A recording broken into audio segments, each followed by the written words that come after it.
point in my early 20s where I was like, I don't want to be here anymore. And it got that bad in my mind, because it all starts in the mind. It's our greatest asset, like any entrepreneur's our mind. And I was like, I don't want to be here anymore.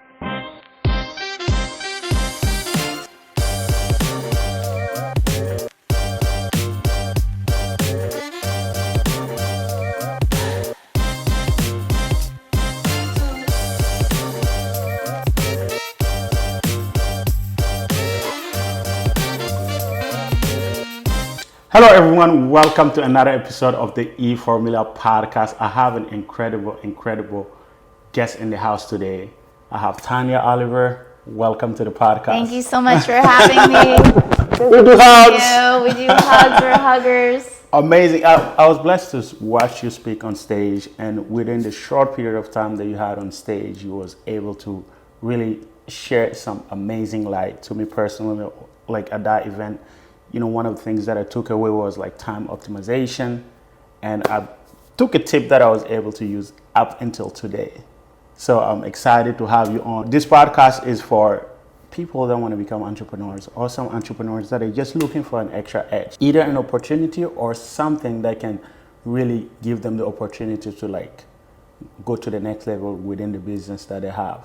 And Tanya is a business coach, performance coach, and she coaches high-performing athletes, business people, and entrepreneurs. And we are blessed today to have her.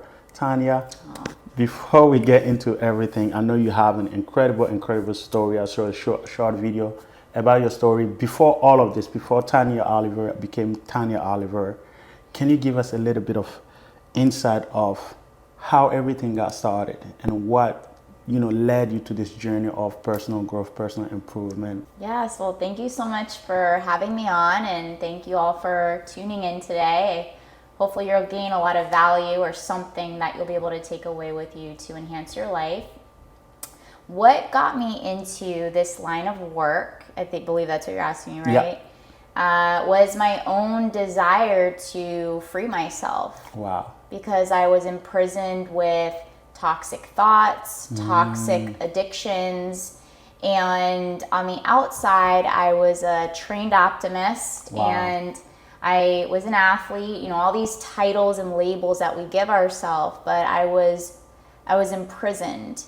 And we grew up well off, so it's not like I have a sappy story of, I grew up like poor. Like, we actually grew up wealthy. My dad had built a very successful construction business, and I grew up from an entrepreneur lineage. But with the entrepreneurial lineage and the amount of responsibilities and pressures, and of course different time errors that happened, a lot of the men, because it wasn't more women, it was a lot of the men would end up getting into substance abuse, like alcoholism or drugs. And wow. My dad had built this business, and he had really hurt himself and had to get spine surgery. And as any entrepreneur, you are like, once I make X amount of money, or once I get here, then I'll take care of myself, or I'll take my health serious. And when I have blank, then I'll do blank. And that blank never really happens. And the neglect that a lot of entrepreneurs do with themselves end up just escalating into a point where I call it redlining, where wow. You either have to get surgery, or you're already hooked on drugs, or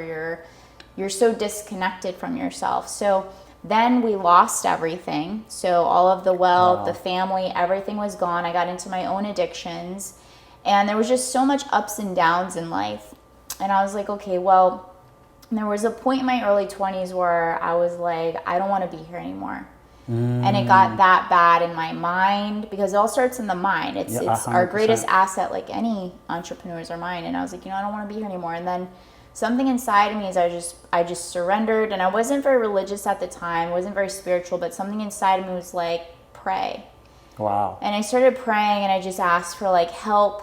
And I was like, am I leaving here? Do I stay? Like, what do I do? I need a sign. Clarity. Yeah. And a voice came through. It's like you're going to get out of this, and you're going to serve others to do the same. And so the journey began of really figuring out how to free myself, and how to find liberation and freedom in my mind and my body and my heart. And then, wow. And it turned into, it wasn't like that.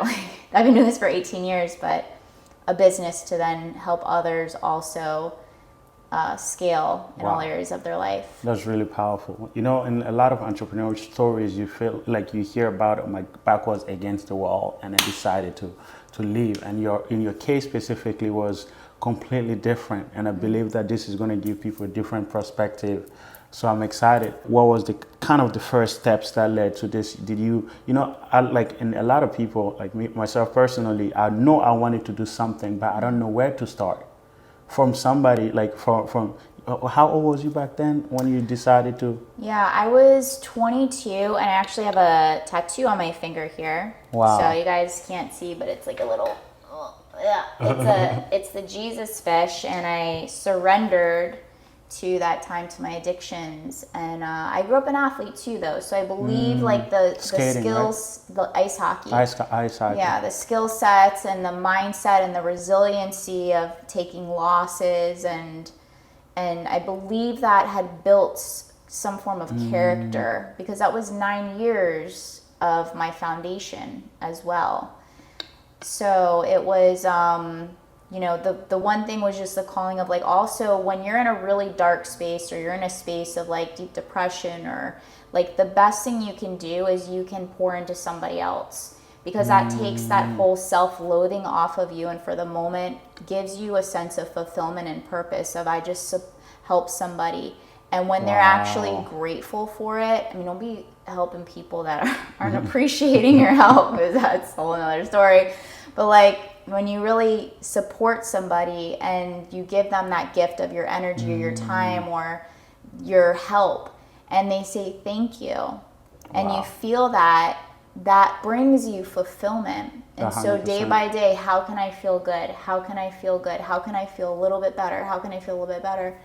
And how can I help somebody else? And that just kind of, you know, builds up like a workout. Yeah. Interesting. Considering like other women's today, right? If a woman is like, if a girl is like 22, a lot of time they have their minds on many other things. And you know, you not like, it's just fascinating and really interesting the fact that you just decided to like, okay, I need to commit to something else, because the situation that I'm in right now is not something that I want to see tomorrow.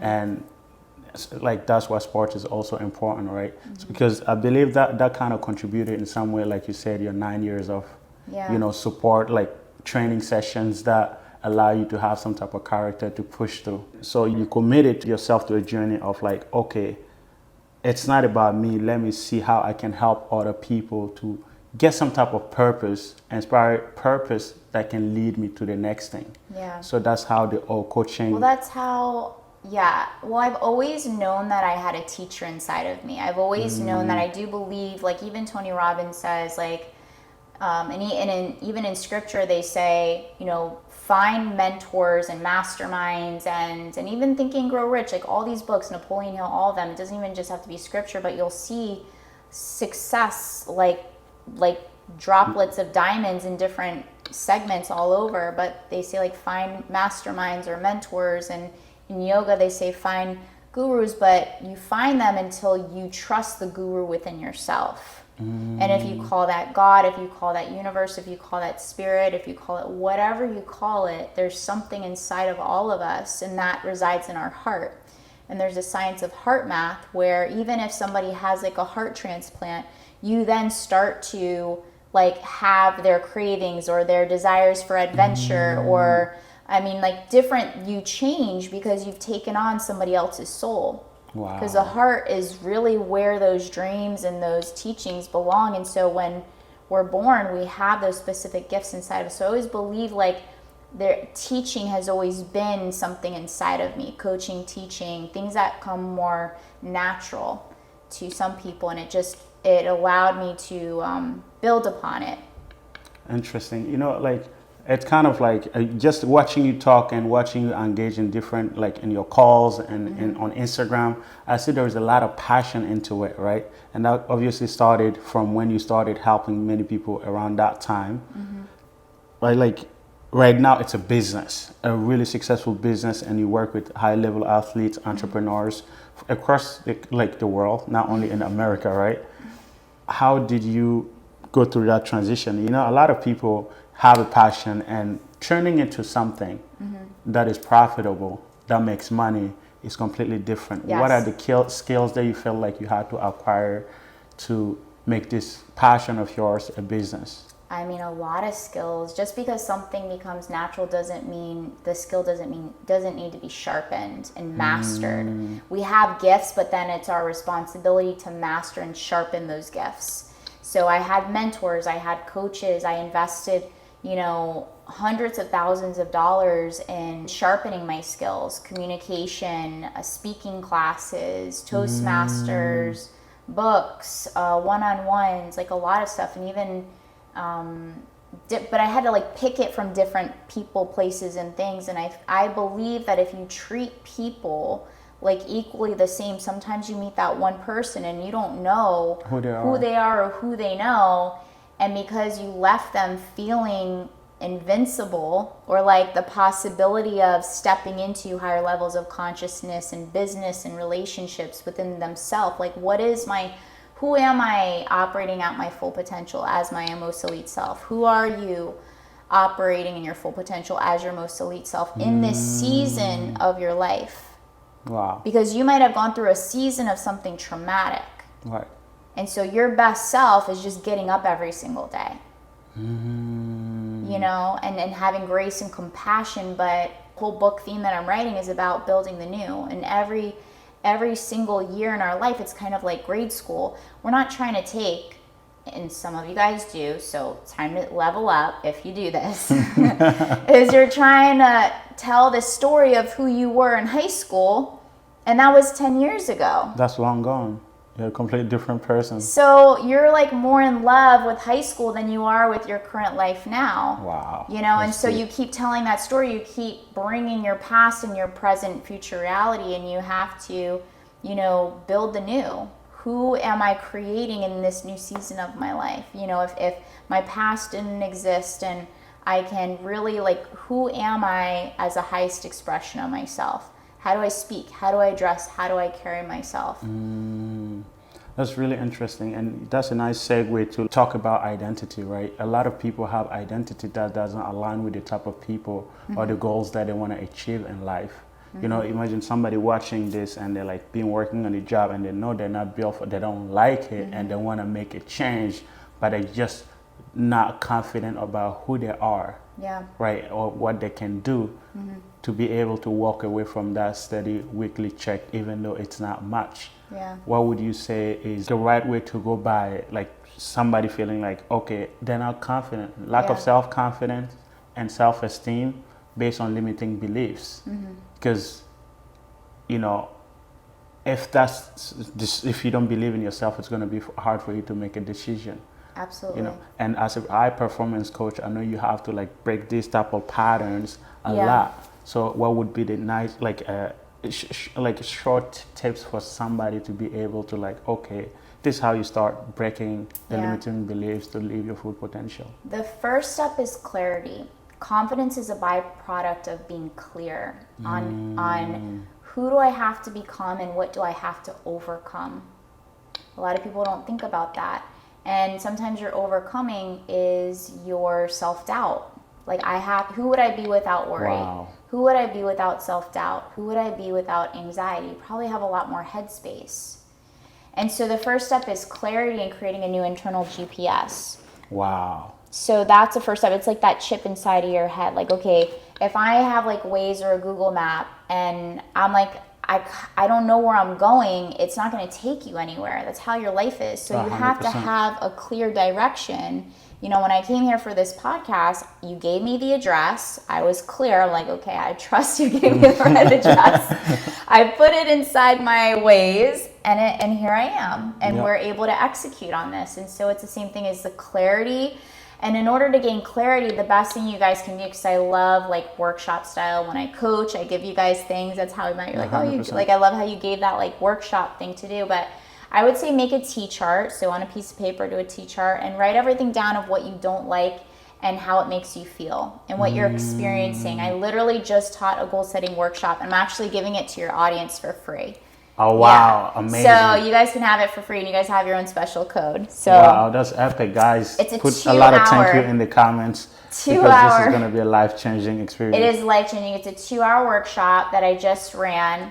A lot of people didn't know about it, so I was like, you know what, this is just going to be something I'm giving away because the world needs more clarity. When you're 100%. clear, you're going to have that internal GPS, and then it's going to eliminate you from drifting in life, from being distracted, and those things pull you away from what you really want and what you want to achieve, and that all brings in a higher level of fulfillment, because when we're able to execute on things, that does build up belief, especially if the desire is strong enough. Eventually that self-belief, that self-confidence will start pouring in. But if you don't know where you're going, how can you possibly be confident about anything? Wow. You know, drifting or being diverted, or, you know, people are diverted and drifting because there's a group and they're confident about what they're doing, and doesn't mean it's in alignment. They're just like, okay, there's leaders over here, and people are either in leadership roles or they're follower roles. It's just one or two categories. Wow.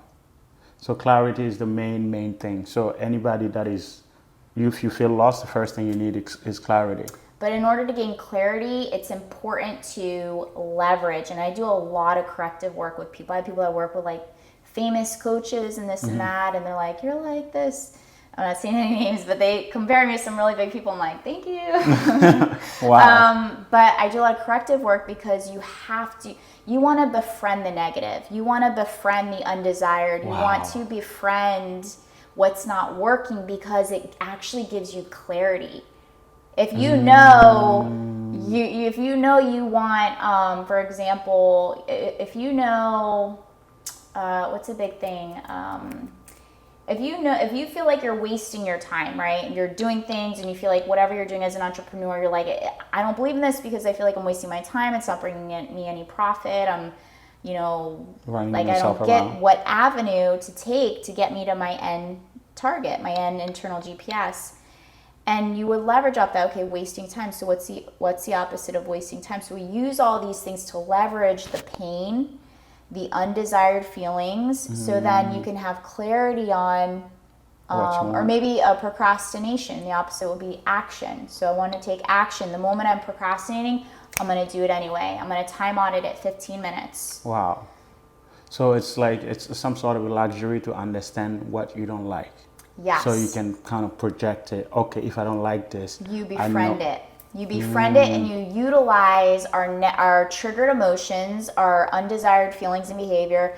I don't like to say negative or bad, because then you're creating like guilt and shame and judgment attached to it, which builds up to self-criticism, and those things just get in your way. They block your blessings. So I like to say it's just undesired. I don't want to take this with me anymore. And you would we call it shape-shifting. So for example, you can't unlearn a feeling. You can't unlearn an experience. Right, because it's there, you're gonna always remember it. They're called cellular impressions. So it's an imprint already instilled inside of you. It's a memory, because our cells hold memory. Water 100%. Holds memory. And so if I say, you know what, I don't want you to think of the color red. My mind already went to red. You went to red, right? You guys went to red. But if I say, okay, red isn't serving you anymore for your next level upgrade and where you're going, and you to operate at peak performance and like to get you to the level you want to be. Anytime you see red or you think of red, I want you to then program it to blue. So the moment you see red, just go to blue. Look for blue, red pops up, go back to blue. So I'm giving you a new internal GPS. I'm giving you a new focal point that's going to gravitate you on where you're going, because you can't be in two places at the same time. Wow. And that becomes, we have physical workouts, we have mental workouts, we have emotional workouts, and we have energy workouts. And this is literally some straight up emotional workout. You know, think about like, it just took me to an example, right? When, imagine you had a bad experience with a red car, and every time you see a red car, that emotion kicks in. And now you like, every time you see a red car, cellular impression. Every time you see a red car, think about this blue car that give you the amazing experience that is completely opposite from the red car. So now it's hard for me not to think about a blue car when I see a red car, because that's like the new memory a transplant that you just had added? Well, if you're talking about like a traumatic experience, like, and it triggers you, then you have to do something called cellular memory releasing. So it's not Cellular always memory simple. releasing. So the road, it's like driving in Miami, okay? We're driving in Miami, and some days we get to where we want to be on time, and sometimes it takes 3 hours to get to the same place that took 15 minutes, okay? Yeah. If you're in Miami, you know. Yeah, so the point is, we have goals, and then the key is there's gonna be roadblocks, there's gonna be car crashes, there's gonna be obstacles, there's gonna have to be detours. Every season, every year, every month is a different experience, and it's having tools that you're equipped for to pull, to know which tool you're pulling for in that different situation. So when you just said, for example, I had a bad experience, you said something like that, right? You had a bad experience with the red car. And I said, okay, well then you'd have to pull a tool called something like I like to use with my clients is EFT. Which is emotional freedom technique. And it's calming the amygdala, which is like a little almond in the brain that carries negative experiences. Wow. And we tap on the meridians to regulate and calm the nervous system as you have a self-dialogue to do something called cellular memory releasing. So we don't have that trigger of when you see that, it spikes adrenal glands, it spikes cortisol. Even though it didn't happen, the body goes into fight or flight. So there's different tools based on different experiences of what's going on, and you have to remove all these different things, and it's just having the right toolbox. So you can reverse engineer, you have cellular memory, and then you have cellular memory releasing, and those are impressions that we put through, experiences. We create an impression. They could be desired and undesired, and we can find the messages in the mess, but we can also clean house with the mess through different techniques of cellular memory releasing. And there's different forms of it, different type of therapeutic forms where you are whatever resonates with the person. So there is different, for instance, ESTs, does it have to do with affirmations, or is it something it's on a thinking basis? I mean, affirmations are just statements repeated over and over and over again. So I think people don't understand really what an affirmation is. I'm very big on looking up words and understanding the meaning. So if you're constantly saying something, then it would almost be like the red and the blue example. Okay, this is a statement that you're stating.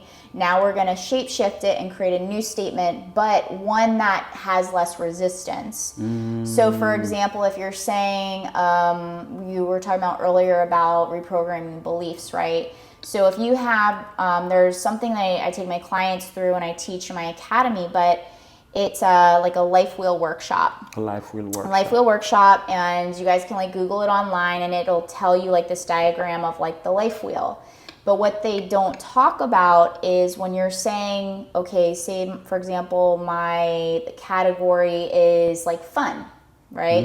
Entrepreneur. I say this because entrepreneurs are I can't have fun until I can't blank until I blank, right? Yeah. That quote. Yeah. I can't have familiar. fun until I make $100,000. I can't have fun until I launch the company. Yeah, but when you realize, you then, by the time you know it, you start to create resentment towards the company.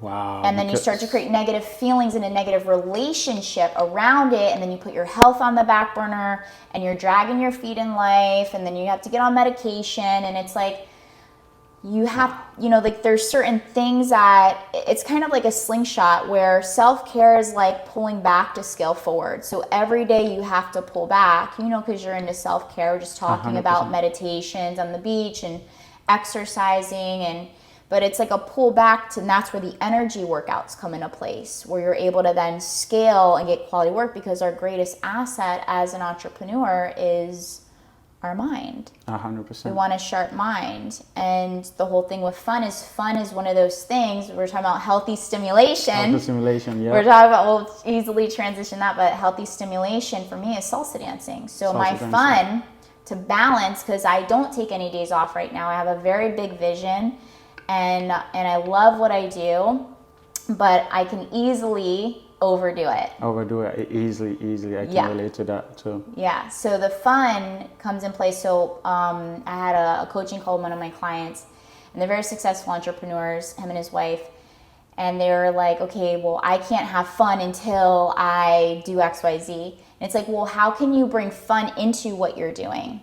Bring the fun inside. How can I have fun writing this? Like when I'm going through paperwork, I'll put on fun music, I'll light a candle, like I'll create an experience. So how can I have fun while doing this? So it's understanding what is my belief around fun, where did it come from, and then how can I create something that I believe? But if you don't believe it, when you're creating new incantations or affirmations, I call them power statements. You would then say, like, I'm in the process of learning how to have fun. I'm in the process of learning how to integrate fun into writing these emails or doing these cold calls, or, you know, like whatever you're doing that you're dreading. But like, I'm in the process of figuring out how to enjoy taking care of myself.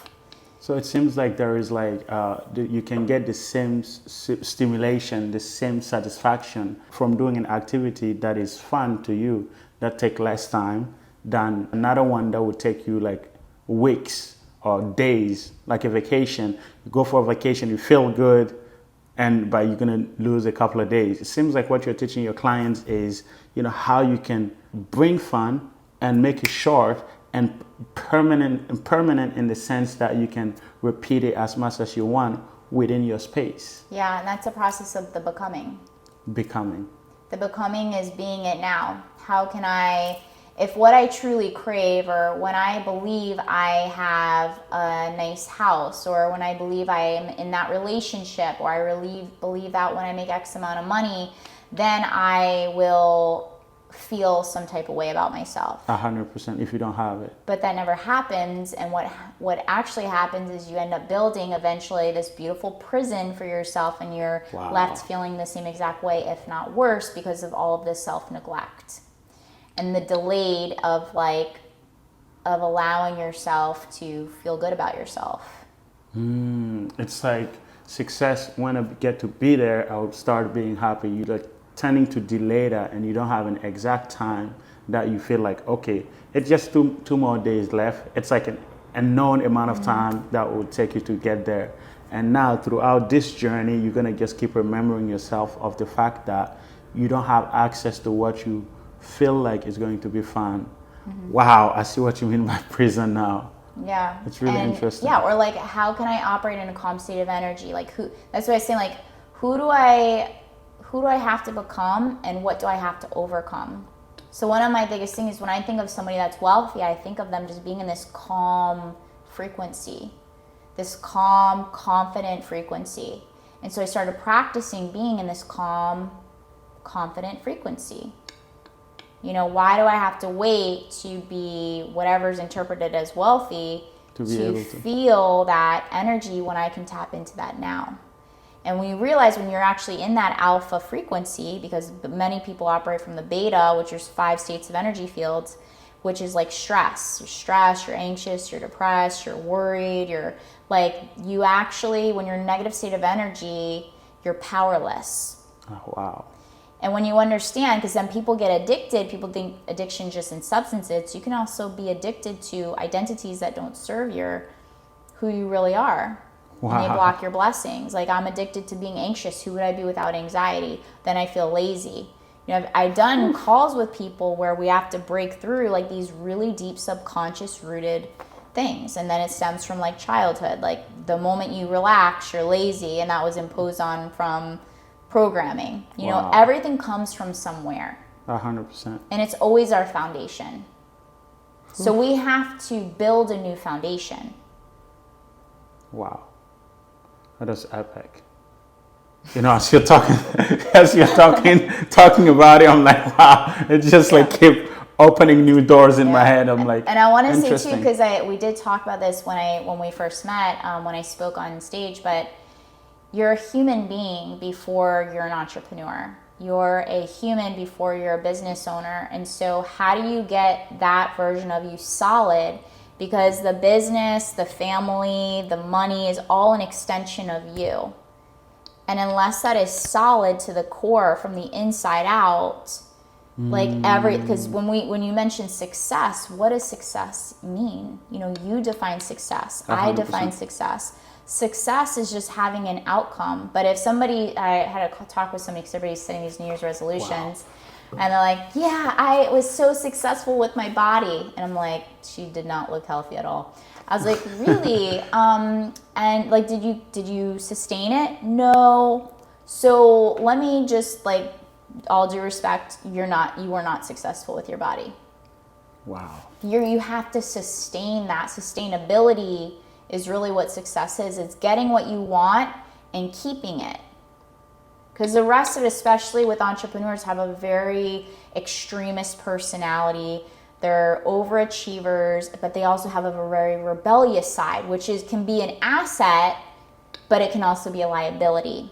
And you can go all in, but then when you're all in, then you're not in at all. So you have to learn to even master those personality traits that can be your greatest asset, but they can also be your greatest liability.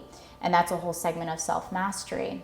Wow, I think this is very interesting from that last example that you have given, working with high performers, people that feel like, okay, I made things happen and I keep making things happen. And they was humble enough to get a coach, right? And you are the coach. Now it's like a big challenge. Like, I feel like there's a big challenge that rises up with, like, okay, you committing to, like, tell them what they should do and what they should not do and how they should see things. From somebody that is like, I'm the CEO, I make the decision, nobody impose anything to me. From a coaching perspective, do you often see a challenge having to get these people to come to a term with certain things that you want them to do? I look for two things when it comes to coaching somebody. And even for you, like, if you're looking for a coach, is number one, for you to have, like, long-term success, not short-term. My people play for the long game, not the short game. This isn't about short game stuff. I don't work with people for the short game. There's a difference between instant gratification and long-term satisfaction. Long-term satisfaction. You know, instant gratification is like, I want it now, but the faster you get it, the faster you're going to lose it. 100%. It's like that. It becomes like an addiction game. An addiction just means an attachment. I'm attached to this because it brings me this. Wow. You know, Simple and so definition. Exactly. And as you're talking about, so I look for two things. One of them is you have to take personal responsibility. Personal responsibility. You have to take personal responsibility. So your success is on you and your failure is on you. I'm a guide. I'm a resource. You know, I'm the 1%, you're the 99%. It's 1% content, 99% integration and implementation. Wow. It's like a workout. Here's your program design. You have a trainer. All right, you're going to go to the gym. You're going to train 5 times a day. You have the whole other day where you're messing up your nutrition and you're not sleeping and you're drinking alcohol and who knows what else you're doing. And you have like a toxic mind because all that stuff numbs and dulls your mind. And you start drifting and then you're like, I'm not getting results. It's on you. Like, no, that's on you. That workout was such a small percentage of your transformation. And so you have to be able to take personal responsibility because then you then have the second, which is being open-minded. Being open-minded. You have to be open-minded and you have to be, because a lot of how I teach is very unconventional and we reverse engineer a lot of stuff. And if you're not willing to own up to things or see things like, wait a second, she pointed out a blinder, let me process this. I'm going to teach you how to process. I'm going to teach you. So I'm not telling people what to do, and I don't think I know. That's why my success is very high with my clients, and they never go backwards. You're going to guarantee, and I'll tell people, you're going to have habit relapses because that's like 20, 30, 40, 50, 60 years of programming. You know, so you're going to have habit relapses because you're going to have a duality of the mind where it's going to be a battle between your past and your future. And your future isn't strong enough yet. Wow. So the past is going to always outweigh it. Until it doesn't. It will until it doesn't. It's like you're weak until you're strong. You're ignorant until you're knowledgeable. It's not forever. It's seasonal. It's temporary. And the only thing permanent is change. So we have to embrace the change, and also understanding the process. And that's where a lot of my people, they get back up because I explain the process, I explain the journey. And when they go down, they have the support and the accountability. It's nothing like having somebody believing in you until you believe in yourself and be like, okay, you got down, like, let's assess this. So next time you don't face plant, you might fall.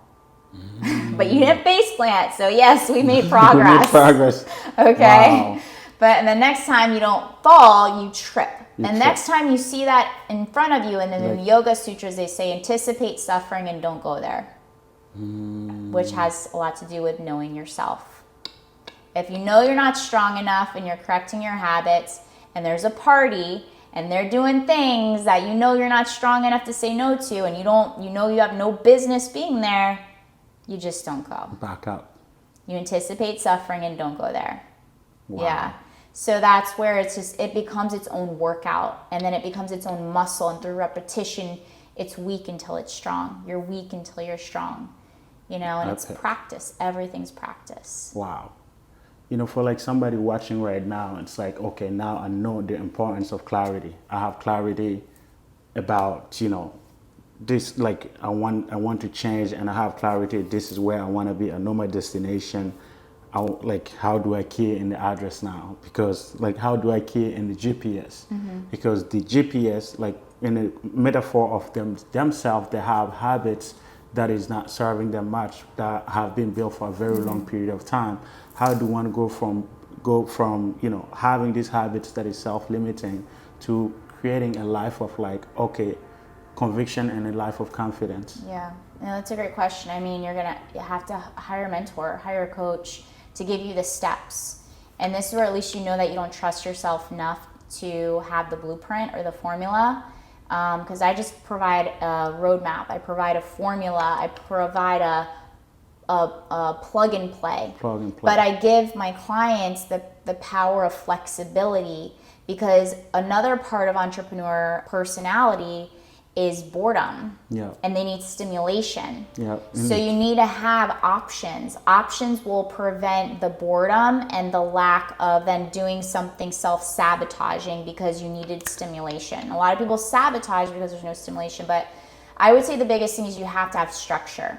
Structure is going to lead to order, and no structure is going to lead to chaos. So there has 100%. to be structure, routine, there has to be formula, but definitely your habits have to be supporting your new internal GPS. That becomes the bridge. So you have to have a solid bridge, a solid, stable bridge that's going to get you to where you want to be, and you understand the obstacles. So why do most people have a lot of problem breaking habits? Habits become tricky, and a lot of people don't understand that in order to really transition our habits, we have to understand our relationship and the behavior around the habit. And that's why a lot of people fail. I actually pulled up statistics with that goal setting workshop. And they were saying, so if we have, I think it's the number right now is 7.8 billion people. 7.8 billion people. Right? That's what I pulled up a few weeks ago. And 80% of people don't even set goals. So imagine that. If we talk about goals 80. So that's, let's run it off to 8 billion, right? That's 6 billion people have no idea what they want in life. Because the goal is just, what do I want? And then our habits are what support our wants and where we're going and what we want to achieve and accomplish. But a lot of time we have toxic relationships because of past experiences or disappointments or failures, and we don't know how to get back up, or we have a negative belief or an undesired belief around a habit.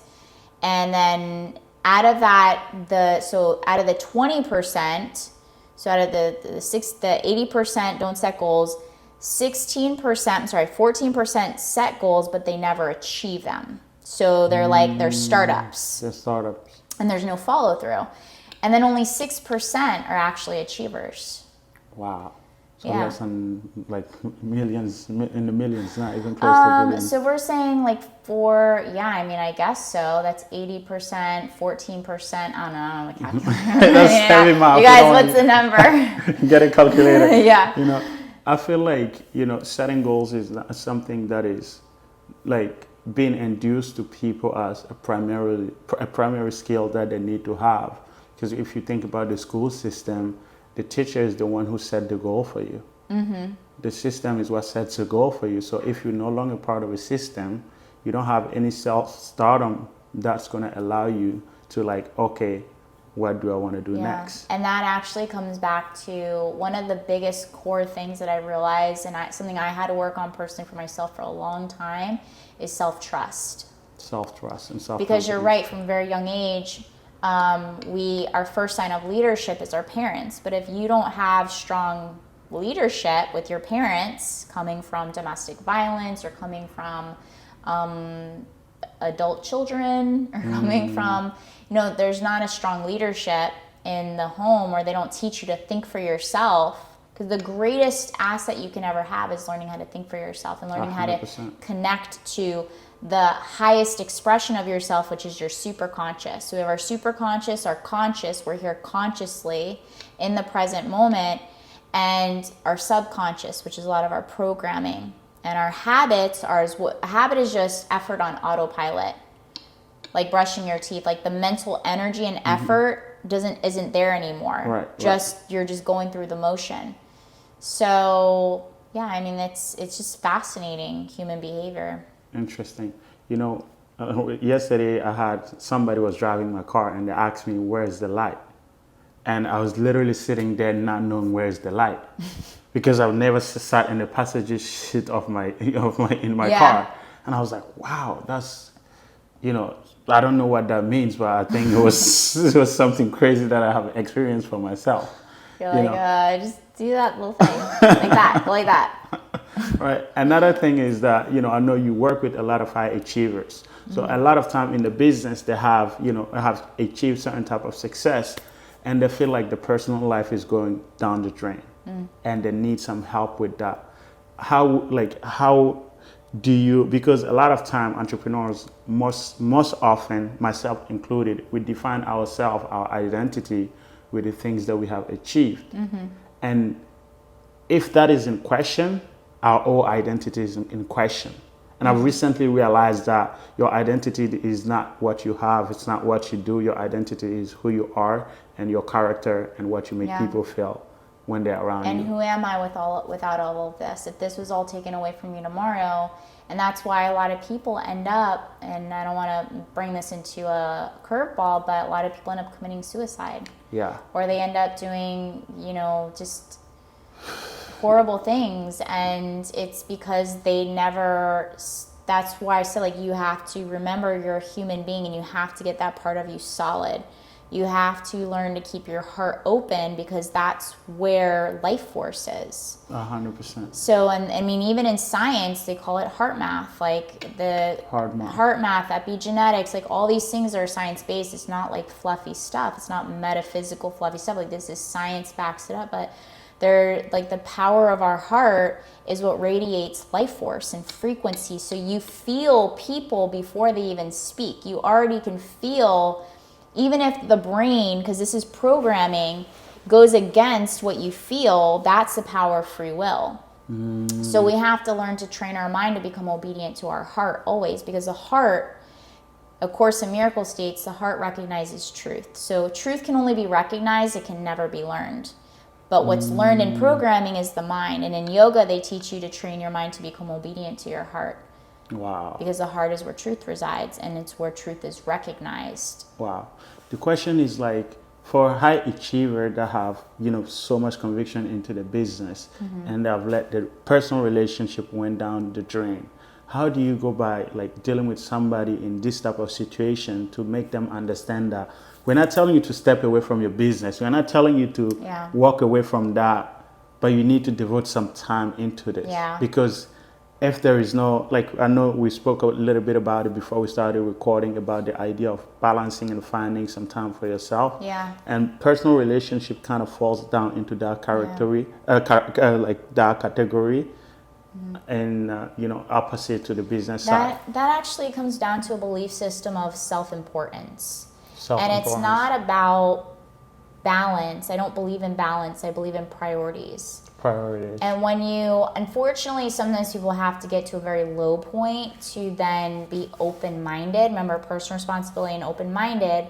But also, one of the like affirmations that I even tell myself is, why wait for something bad to happen to you in order for you to do something good for yourself? Like, why wait for something bad to happen to you in order to do something good for yourself? And so that comes down where you're time auditing, you're setting time boundaries, you're learning to give yourself an experience. Because in order to shape-shift a belief is giving yourself permission to have new experiences, to create new beliefs, because beliefs can only be experienced, and knowledge is only stemmed through an experience. You're only gonna know unless you've had an experience. You'll never know if you don't have the experience. 100%. And a lot of time we feel like we know things until we try it and we're like, whoa, this is different than what I thought it was. So your main thing is like, you need to understand that and prioritize your life in a way that you take care of your business, but also consider your relationship as well, because it's going to play a big role in your achievement. So I think you use a great example, and this kind of flows into everything from the beginning of our conversation of the red and blue, right? So let's go back to the example red and blue, but let's be specific. So the current belief system is, I can't take care of myself right now because I have to give everything to my business. All right. Or if I do, then my business is going to go backwards, or my business, I don't know, what is it that is the belief system? The belief system is that if you don't show up for the business, nobody else will. And if the business goes to shit, my old identity will go to shit, because my business is my identity and I don't identify myself in any other form, in any other ways than my business. So I don't know who I'd be without my business. Exactly. And so that fear gets brought up, right? So like fear and any other emotion? Any other emotion. The emotion is like the feeling of like, this is like a therapy session. I know like, this is something that I personally deal with a lot of time. I went through it too. And many of my like, I see most of my friends going through the same thing as well. Because you're like, an identity crisis. No, I have one client, same thing. He could never, workaholic, and he's like, it's called process addiction. Process addiction. So you can take one, it's like, who would I be without this? Or I need this in order to feel fulfillment. I need this to feel like I'm somebody, or I need this to feel important. So when you get clear on like, okay, well, let's leverage off of the belief. A lot of times people shy away from how they're feeling because it's painful. And unless we spend time with that pain and use it as information, we can never, like, just like a business, how can you put a fire out if you don't know what the problem is? 100%. And I don't even like to use the word problem. I use like challenge or obstacle, or transition our obstacles into opportunities and our pain into power. But you can't transition anything if you're not clear on what it is. Remember that clarity. 100%. So let me befriend this. Let me put it on like a backpack, and let me have a conversation with this belief system. So let me gain clarity on what that's the power of journaling and having conversation, as we take subconscious and we bring it into conscious awareness. When you're consciously aware about something, you can transition it, but because energy cannot be created or destroyed, it can be transitioned, right? It can't be destroyed. So if I'm like, okay, well, let me befriend this and let me use it as information. My belief is I'm not important without like working 24/7. Yeah. Okay, well, I don't even have to dig up where did it come from. I'm just going to be like, okay, well, how does this make me feel? Okay, this is undesired. What can I transition as the opposite? Let me give myself a new experience, and then allow yourself, like, if I take care of myself, will all my work get done? Yeah. It actually got done a lot faster because you were sharper and you were in a better mood. Wow. And so I think the biggest fear too is that things won't get done. Yeah. things won't get done pretty much, yeah. If I take care of myself. But if you're like, okay, I'm gonna go train, I got all this stuff done, like even me to this day teaching all this stuff, the voices, that's what I say, the dialogue, every single day there's a dialogue. It's a story of two wolves. Have you ever heard that story before? No. Okay, so there's story, let's tell the story. Story time. So story time, you guys, grab your tea. Oh, let me grab my tea. This I think it's is cold now. amazing, by the way. So the story of two wolves, and I'm gonna do like the fast track version, you can Google it, but it was about this Indian, Cherokee Indian, and he was teaching his grandson about this like massive battle of two wolves, and one was evil and jealous and envious and self-doubt and greed and anger and like all these like undesired emotions, and then the other one was like light and peace and joy and appreciation and gratitude and abundance, and they're in this massive battle and they're going at it and they're just going at it, and then he just stops and the little boy's like, hello. I'm sure he didn't do that, but he's like, hey, who won? And he's like, well, who won the battle? And he's like, the wolf that you feed. Wow. So every day we have the battle of the present, the duality of the mind, our past and our future. And so if we're shape-shifting a belief system, let me try. I love this. Let me try. I can do hard things. I give myself permission to have a new experience. Let me prove to myself if this is actually valid. Wow. That's why there's a power behind finding mentors or finding people that have done it. So what are the excuses that are blocking my blessings? What are the things that I have in my head? I guarantee I can find other people that have 10 times more actual real stuff going on that still made it happen. 100%. That still made it happen. And here I am giving reasoning as to why. And Grant Cardone, I think it was in his 10X book, said excuses are just reasons as to why you